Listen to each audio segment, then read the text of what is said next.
Here's Sheriff Kevin Tolson. Good afternoon. Spelling of my name is K-E-V-I-N-T-O-L-S-O-N,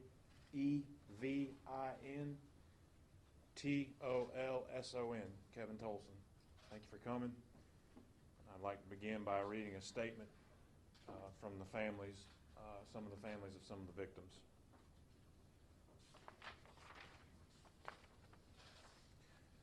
On behalf of the Leslie, Alexander, and Colbert clans, we would like to address the outpouring of heartbreak, shock, grief, and support from our family, friends, and community. We are truly in the midst of the unimaginable. The losses we are suffering cannot be uttered at this time. While we know there are no answers that will satisfy the question why, we are sure of one thing. We do not grieve as those without hope. Our hope is found in the promise of Jesus Christ, and we are enveloped by peace that surpasses all understanding.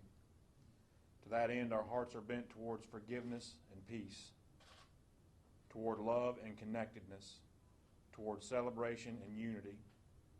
We honor all of those involved in this story with prayers and compassion, specifically for the Shook family, the Lewis family, and the Adams family. As Robert Leslie would say, when peace like a river attendeth my way, when sorrow like sea billows roll, it is well with my soul. If you would like to do something for the family, Ada and Noah would want you to stock the free pantries and libraries in your community. Barbara and Robert will want you to be good stewards of what you are given, leaving every place better than it was before you got there. Ada, Noah, Barbara, Robert, and the rest of the family would ask any memorials or gifts to be sent to Camp Joy, North Carolina, 918 South Pleasantburg Drive, Greenville, South Carolina, 29607, in honor of hope and the promise of eternity.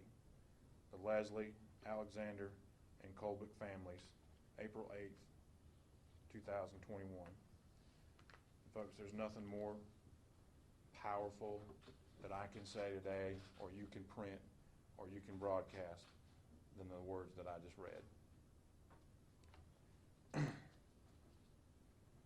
We have probably more questions than what you do about this case right now.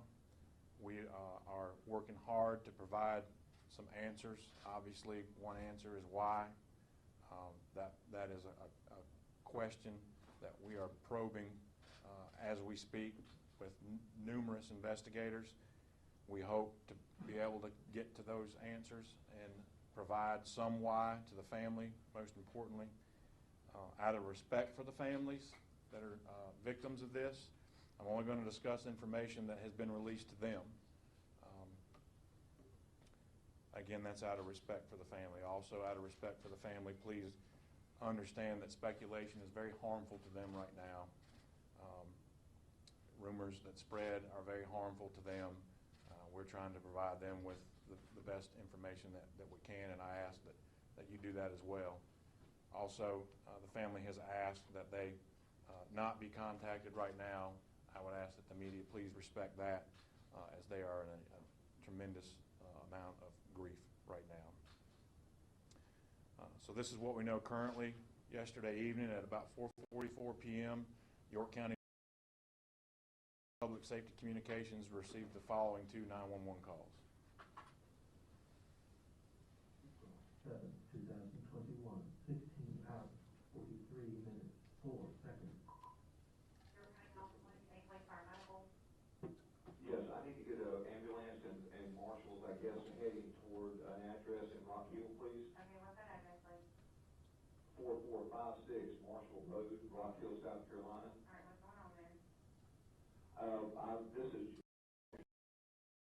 I have two technicians on that location. I just had one call me screaming that he had been shot, and the other technician has also been shot and not responsive. All right, do we know how long ago this happened? My technician just called me literally 30 seconds ago. All right, may I hear your And All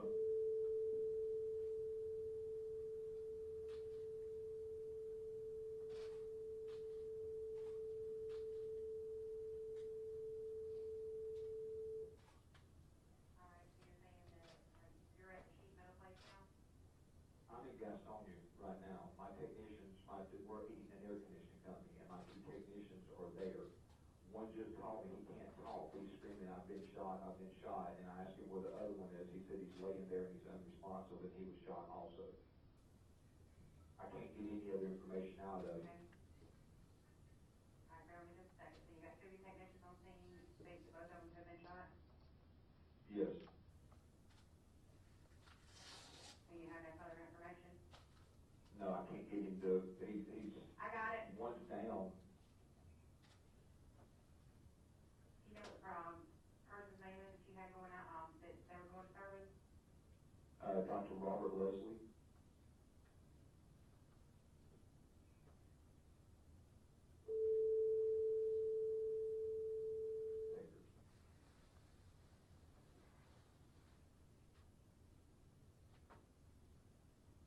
We don't know the status of their health whatsoever. No, one is not moving, one is non-responsive, the other one is talking slurred, and I think he's been shot in the face or the head or something, because he can't talk. He just keeps saying, I've been shot, call 911, please call 911. That's all he can say. Okay, what's the 2 technicians' names?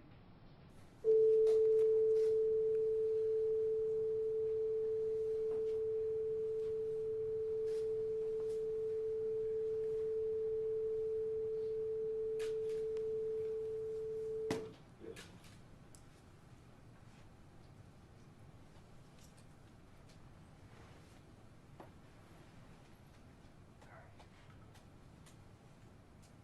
All right, and the person's name who made the service request?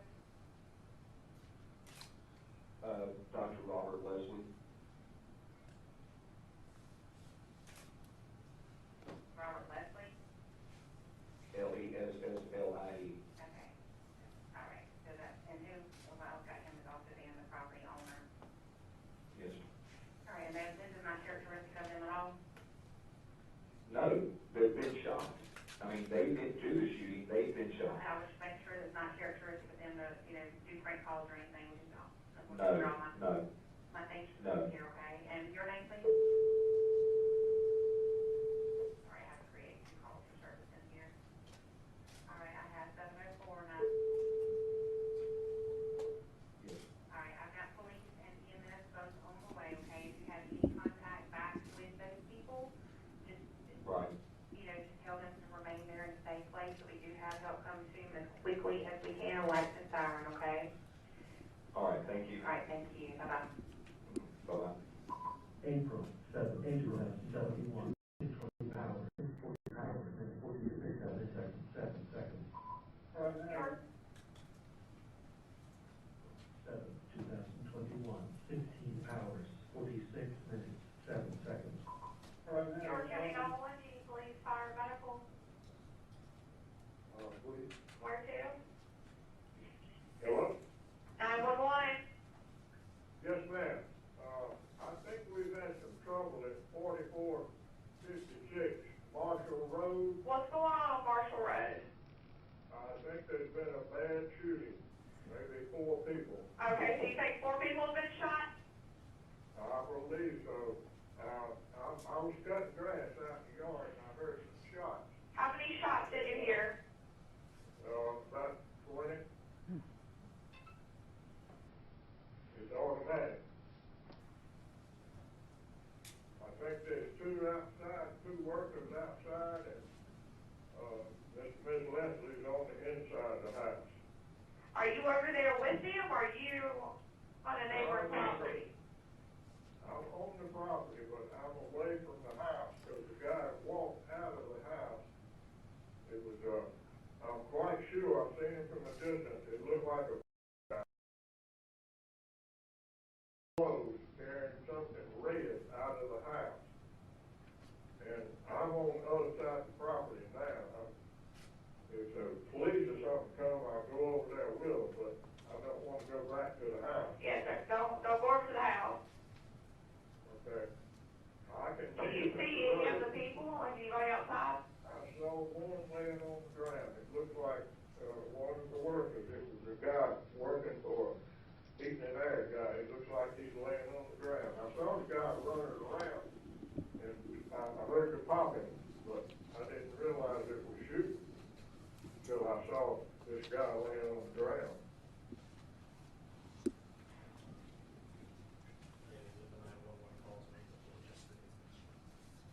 Okay? Sir, can I get your name? Sorry, I'm updating my officers.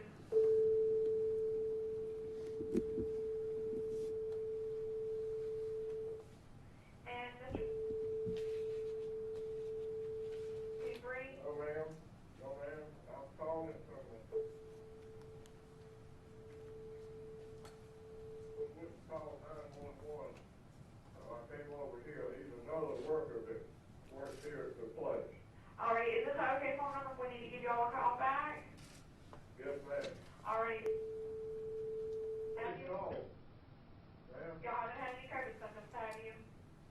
No, ma'am. I've had both of my shots. I'm 80 years old. All right, where out on their property are you at? It's the house. If you come to the arch, I'll meet him in the arch. It's 4456. Yes, sir, I don't need you to be our deputies. I don't need you to get close to the situation, okay? We don't want you getting hurt. I'm not so big. I'm almost a half a mile from the situation. All righty, I'll let them know that I've got the deputies on the way. Okay, you can call another number too. Okay.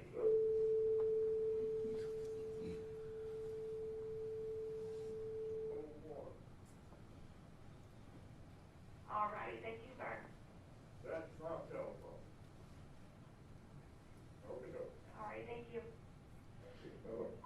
April 7th, 2000. So the long beeps that you heard were just redactions of names and phone numbers that we obviously didn't want to be out there in public. So our deputies, first deputies arrived on the scene 8 minutes after that, those two 911 calls. It's a large area, and we began to assist the victims that we encountered. The first two victims, obviously, that we encountered were the two air conditioning techs who were outside the home in the driveway at their work vans. Then we immediately began to assemble a team to clear the house of Dr. Robert Leslie. Once we cleared the home, we found Dr. Robert Leslie and his wife Barbara and their two grandchildren in a room in the back of the house, all deceased with gunshot wounds. One living victim, one of the air conditioning techs, was transported from the scene to EMS, who could not make it to the area, by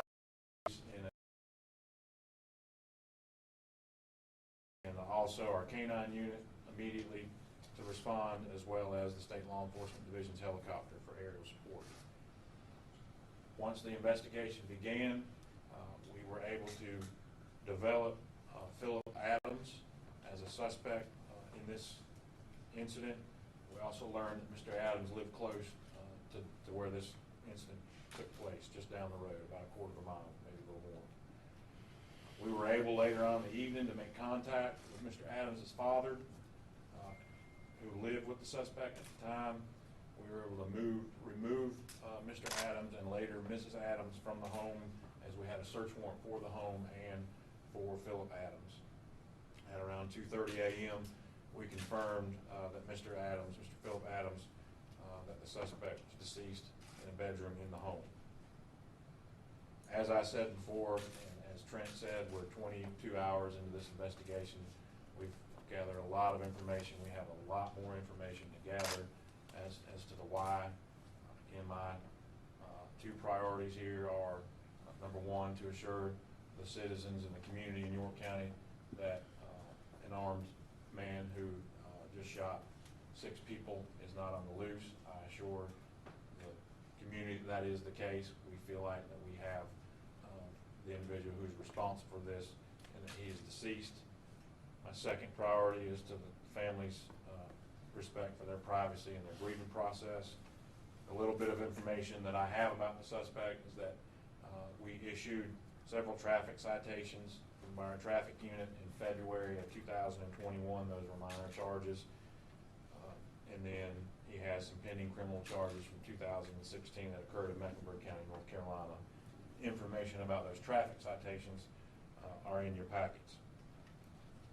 I can't go without thanking our partners in law enforcement, the State Law Enforcement Division, the Rock Hill Police Department, the State Law Enforcement Division, Department of Homeland Security, the South Carolina Highway Patrol, the Chester County Sheriff's Office, and the many, many, many surrounding agencies who made contact with me and made contact with us throughout the evening to offer their assistance. We could not have had a successful investigation that we did without those folks' help.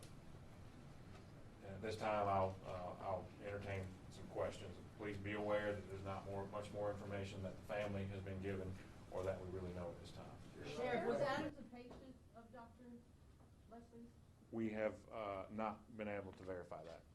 Did he shoot and kill himself? You said you guys found him deceased? Yeah, self-inflicted gunshot. We believe to be a self-inflicted gunshot wound. To my left is Coroner Sabrina Gast, and any questions that might be directed about the pathological situation or circumstances of Mr. Adams or death, cause of death can be.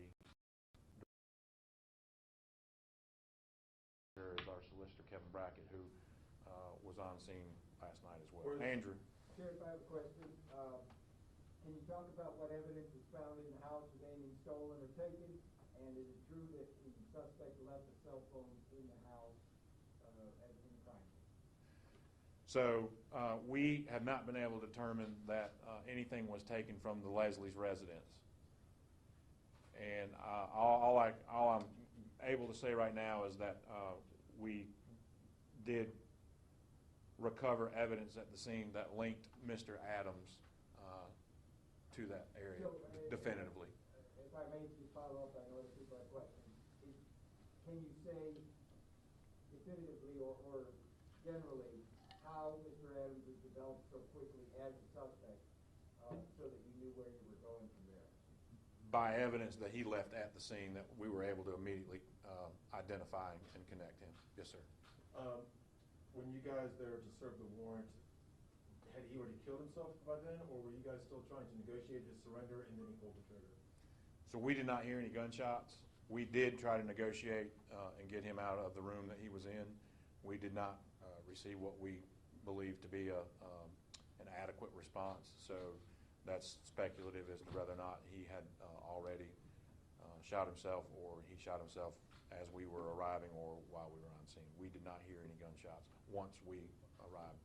Did his parents believe that he was alive when last time they saw him, or when they that is what was relayed to us at the time. Yes, sir. Were the parents aware of what happened? At the time, no. Yes, sir. Any indication how he got into the home? Did he break in, or how did he get into that house? I will tell you, he forced entry. Yes, sir.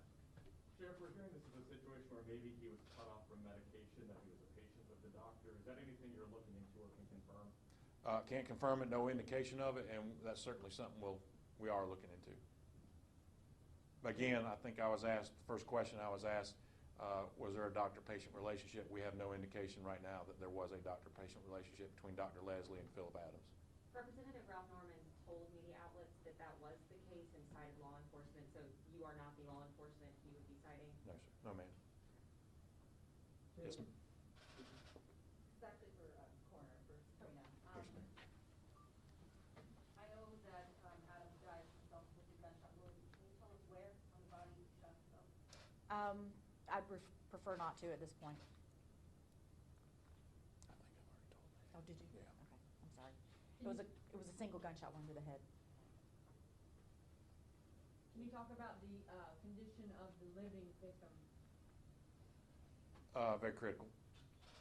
That is the last report that we had this morning. Were there others in the house at the time, in addition to the 5 who were killed and one who was still? No, we believe that there were the 2 air conditioning techs outside, and then Dr. Leslie, his wife, and 2 grandchildren inside the home. Sheriff, the 911 call, the second one referenced as many as 20 shots. Does the evidence on scene bear that out? I don't know about 20, but definitely multiple gunshots. Do you know what kind of weapon was used? Yeah, there were two types of weapons. One was a .45 and one was a 9mm. Sheriff, are you able to say how exactly Adams obtained those weapons? Is it legally, illegally? Well, we don't have any indication that they were illegally obtained.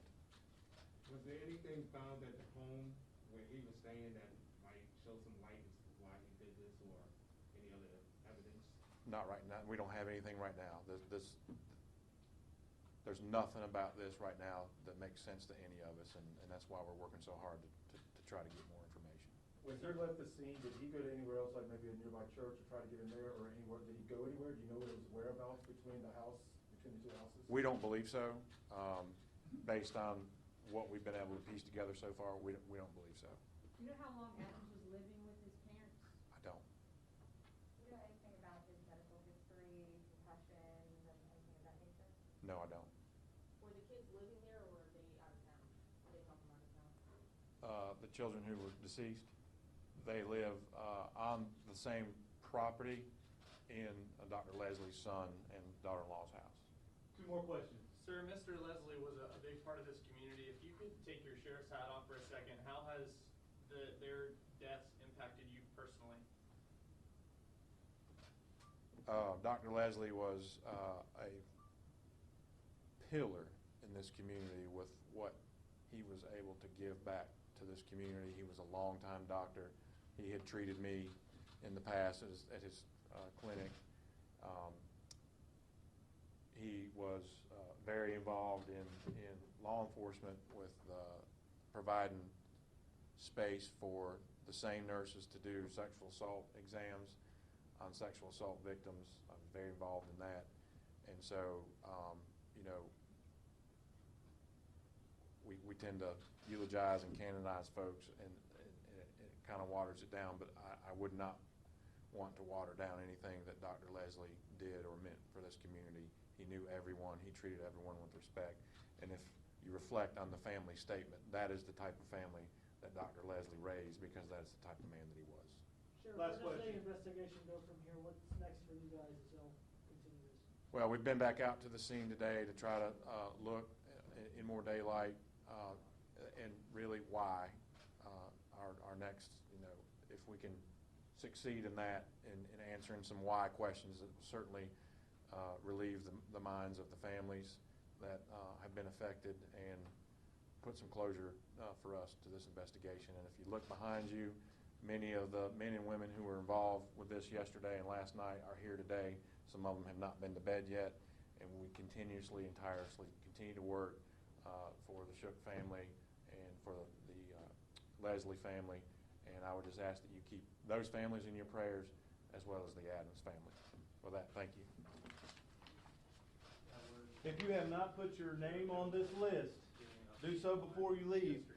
We're going to give you the copies of the 911 phone calls via email. They're small files, so it should come up in your email address box. And also, we'll have the citations that we gave to Mr. Adams back in February, just because some of you asked for those already. We can provide that, yes. We'll add the family statement to that. Yes, absolutely. Anything else? Make sure your name is on this list, or you're not going to get it. Okay? Thank you all for being here, and thank you for your patience.